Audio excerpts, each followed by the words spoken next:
Hey, what's up? It's your boy Anya Elite, and welcome back to the commentary. So today we're talking about SB 567 and its effect on evictions in California. So everyone knows the cost of having a roof over your head is a topic that's really hard to escape, especially in these last few months. Rent's too high, mortgages are skyrocketing, and for many tenants, the looming threat of eviction has become a constant stressor.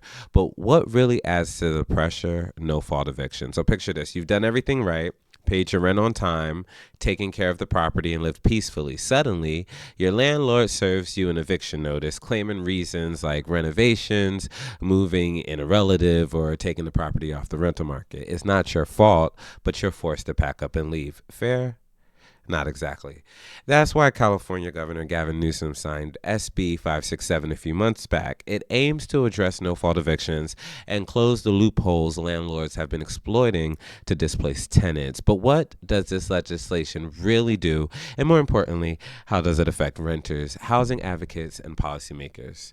I'm here to break it down for you. Of course. So, a no fault eviction means you're being evicted for reasons beyond your control. It's not because of unpaid rent, breaches of lease terms, or disruptive behavior. Is for situations like these. Either the landlord wants to move in or accommodate a family member. They may claim they need to remodel or demolish the unit, or they're taking the unit off the rental market altogether. Also, a court or government can order that the property be vacated. Now, we're more so talking about those first three landlord generated situations. On paper, of course, they probably all sound like justifiable reasons, but here's the catch. Landlords have found ways to weaponizing them using flimsy excuses to push tenants out, often so they can raise the rent for the next resident. So that's where SB 567 comes in. It's a game changer for renters. SB 567 took effect in April 2024 and brought significant changes to how no fault evictions are handled in California. And here's what you really need to know. So, there are going to be tighter rules on the remodel excuse. Under SB 567, landlords can still terminate a tenancy for substantial remodeling, but now they must provide detailed documentation of the intended work. The bill also ensures tenants have reoccupancy rights if the work doesn't commence or isn't completed. No more vague justifications or empty promises. Furthermore, landlords are required to provide clear written notices stating the exact reason for the eviction. No more relying on ambiguous language to hide ulterior motives. And finally, to make the transition smoother, landlords must either waive 1 month's rent or provide an equivalent relocation payment. While this doesn't fix the emotional toll of uprooting your life, it does ease some of the financial strain. So it's no secret that corporate owned real estate giants are taking over neighborhoods, buying up housing, and jacking up rent prices. These landlords excel at finding loopholes in tenant protection laws to increase their profits. SB 567 attempts to level the playing field by holding these landlords accountable and offering renters a better chance at stability.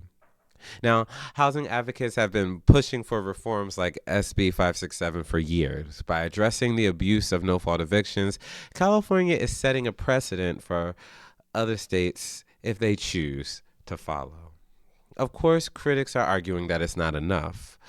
While it is progress, it doesn't go far enough, according to critics, to tackle the root causes of housing instability, like the lack of affordable housing and corporate greed. Sure, landlords might not be able to kick you out as easily, but if rent keeps climbing, stability remains elusive for many.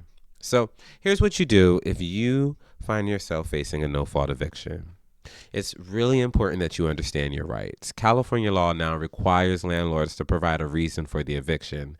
Read the notice carefully and make sure the reason aligns with SB 567 guidelines. And remember, landlords must either waive 1 month's rent or pay it to you as relocation assistance. If they fail to do so, they are violating the law. And if you believe the eviction is unwarranted or think your landlord isn't complying with SB 567, consult a housing attorney or local tenant advocacy organization.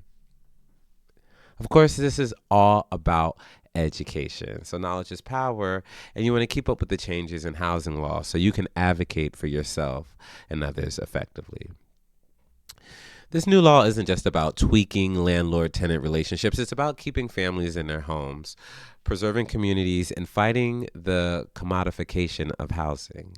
Because at the end of the day, housing is a basic human right, not just a revenue stream for property investors. For renters, this legislation provides a much needed layer of security.